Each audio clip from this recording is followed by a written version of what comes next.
Baik, assalamualaikum warahmatullahi wabarakatuh.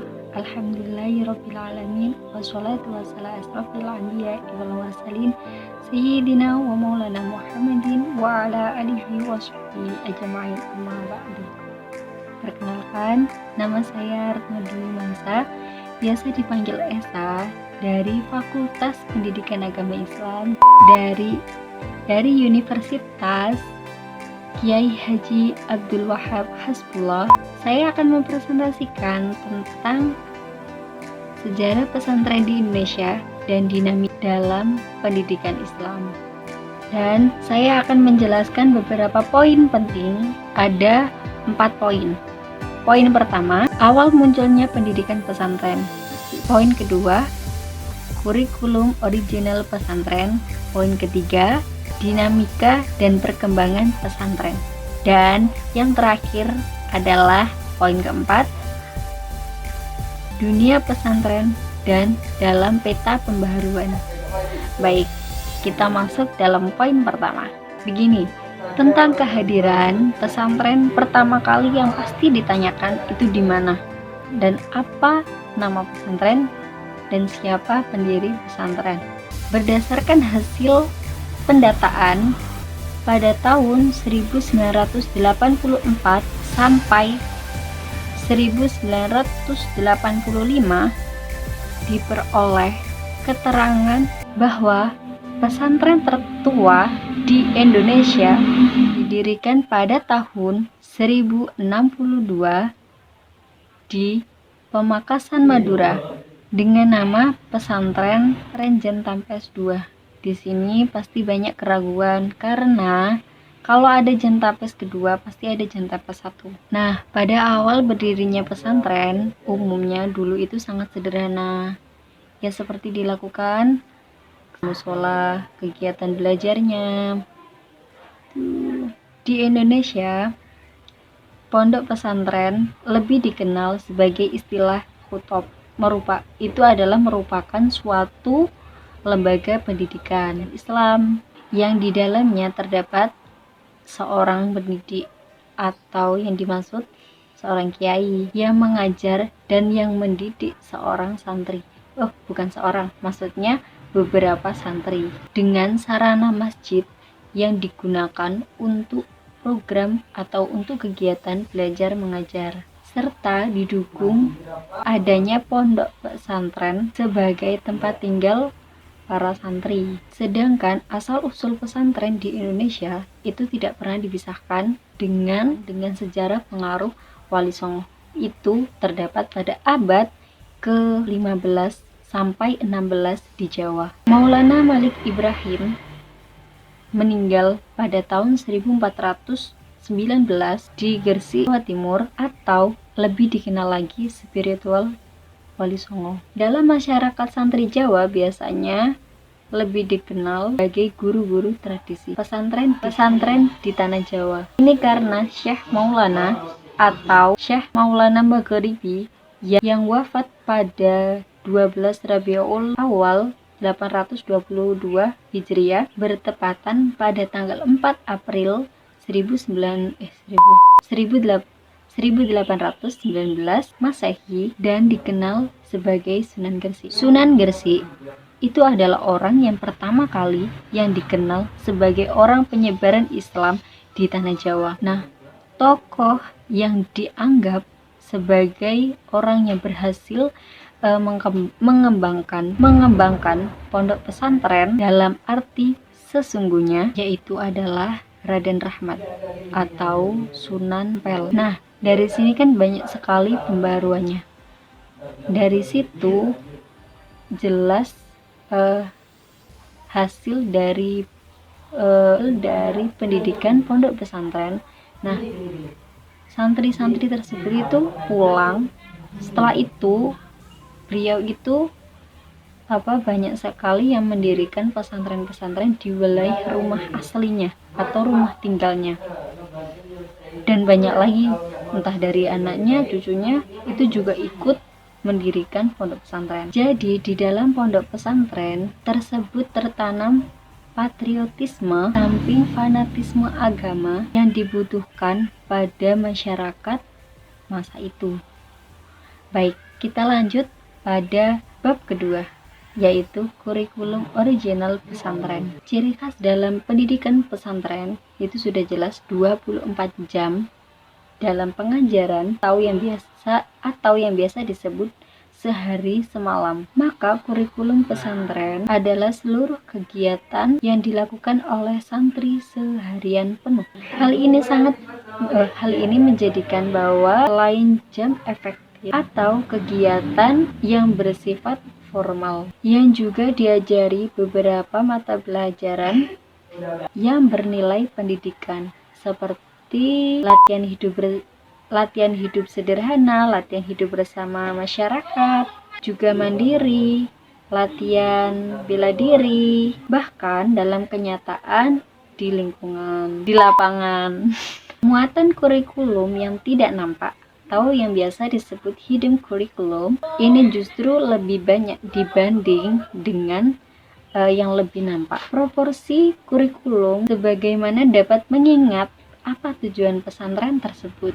Namun dapat diketahui kalau tujuan pesantren itu adalah bukan hanya untuk mengajar saja, tapi menjadikan agama sebagai pijakan perilaku hidup di mana mempertahankan keaslian atau yang biasa disebut salaf.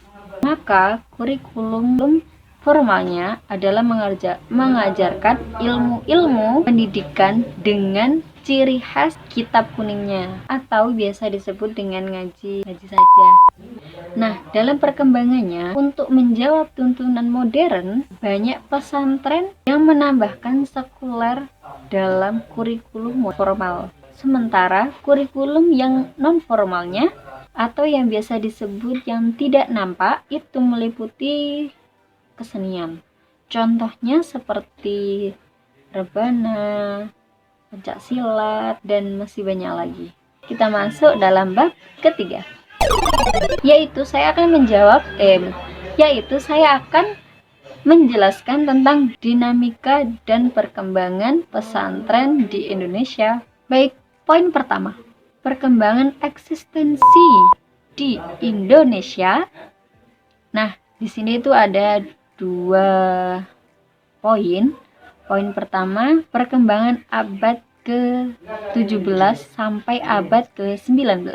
Di abad itu selalu diawali dengan perang nilai antar pesantren. Kemudian dapat diakhiri dengan kemenangan pihak pesantren, sehingga pesantren dapat diterima untuk para masyarakat sekitar itu hidup di masyarakat, sehingga menjadikan sebuah pondok pesantren itu panutan bagi masyarakat yang ada di sekitarnya, terutama dalam bidang moral. Di sini juga lahirnya madrasah.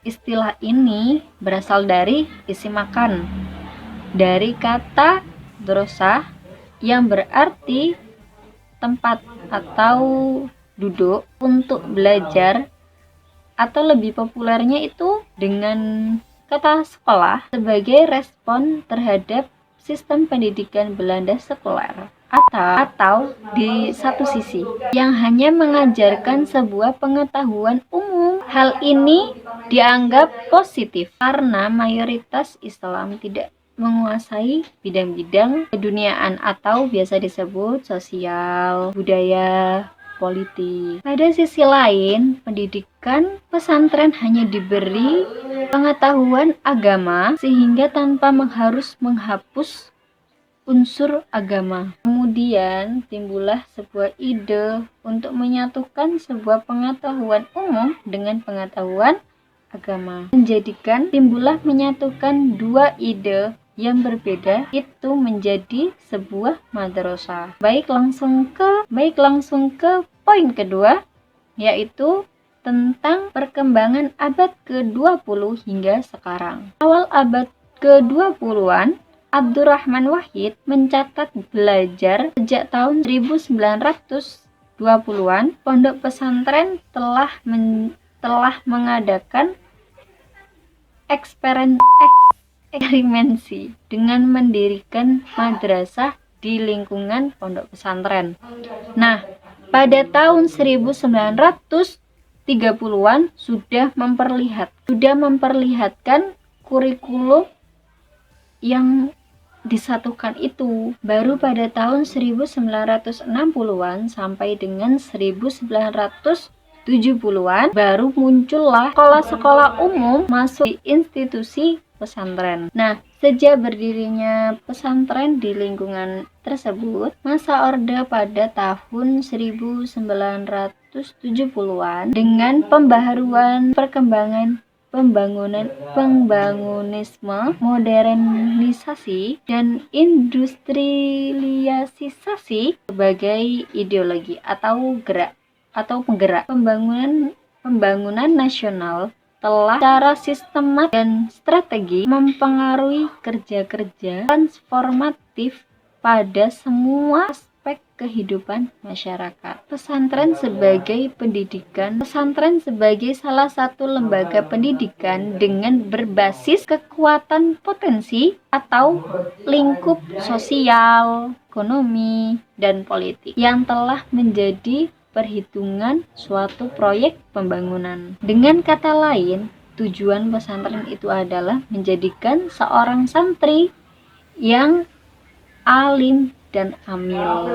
Pesantren sebagai lembaga pendidikan Islam sampai sekarang ekstensinya yang masih diakui, bahkan sampai memainkan perannya di masyarakat dalam rangka menyiapkan sumber daya manusia atau biasa disingkat SDM yang handal dan berkualitas. Pondok pesantren mulai menampakkan keberadaannya sebagai lembaga yang mumpuni karena di dalamnya itu didirikan sebuah madrasah, sekolah umum atau biasa disebut sekolah kejuruan, baik secara formal ataupun non-formal. Nah, dengan demikian perkembangan eksistensi pesantren dalam abad ke-21 mulai bergerak pelan-pelan tanpa menghilangkan cara-cara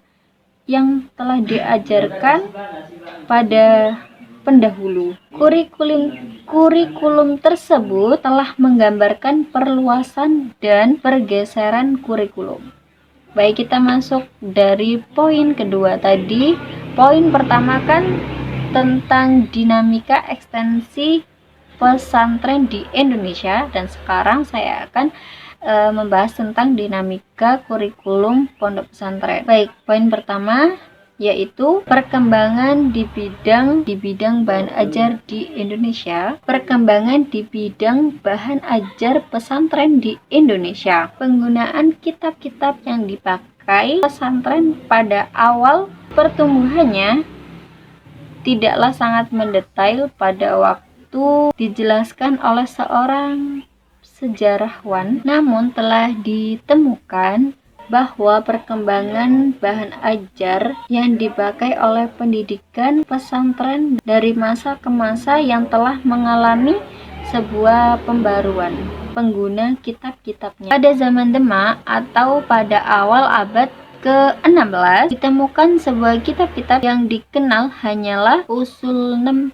yaitu sebuah jilidan tulisan tangan berisi 6 kitab dengan 6 Bismillahirrohmanirrohim karangan ulama Samarkand yang berisi tentang sejarah awal pendidikan agama Islam yang awal-awal dahulu. Kitab lainnya misalnya itu seperti Tafsir Jalalani dari karangan Syekh Jalaluddin Al-Mahli dan Jalaluddin Asyuti. Mulai abad ke-19 pada masa itu sangatlah banyak revisi-revisi dan banyak sekali perubahannya. Langsung saja masuk pada abad ke-20. Pada masa itu kitab-kitab itu masih mempertahankan dari abad yang ke-19. Di samping mempertahankan kitab-kitab yang klasik sebagai upaya pelestarian kanzanah pesantren pada awal abad yang ke-20 banyak yang pada awal abad ke-20 beberapa pesantren banyak yang sudah progresif dengan memasukkan pelajaran-pelajaran umum. Contohnya seperti pesantren Tebu Ireng itu sudah pada tahun 1916 sampai 1919. Madrasahnya tetap menggunakan kurikulum pengetahuan agama saja. Kemudian pada tahun 2019 telah memasukkan mata pelajaran lainnya, itu seperti pelajaran bahasa Indonesia, matematika, dan ilmu bumi. Kemudian pada tahun 1926 ditambah pula bahasa Belanda dan sejarah. Poin kedua dari dinamika kurikulum pondok pesantren yaitu perkembangan ilmu yang diajarkan oleh pesantren. Dari penjelasan materi ini itu sangat umum sekali, soalnya kan ya seperti masih ada hubungannya dengan yang dari poin yang pertama tadi yang tentang perkembangan di bidang ajar pesantren di Indonesia. Itu masih banyak hubungannya di situ, hampir sama.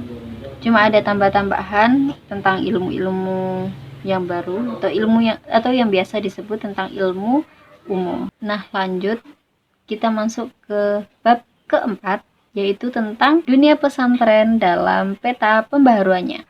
Dalam pesantren, dalam gambaran total memperlihatkan dirinya sebuah parameter, suatu faktor secara tebal mewarnai kehidupan berkelompok masyarakat yang luas, tapi dirinya sendiri yang tidak kunjung ada perubahannya, bagaikan tak tersentuh dinamika perkembangan masyarakat sekelilingnya. Namun, gambaran masyarakat umum adalah gambaran bahwa pesantren merupakan suatu pribadi yang sukar diajak berbicara mengenai pembaharuannya, soalnya sangat sulit dipahami dengan pandangan dunianya, dan karena itu juga orang sangat enggan membicarakan tentang itu. Kemudian kan orang jadi merasa seperti dirinya itu punya kuasa. Pada tingkat pertama secara pasti dapat dikatakan bahwa pesantren tidak lain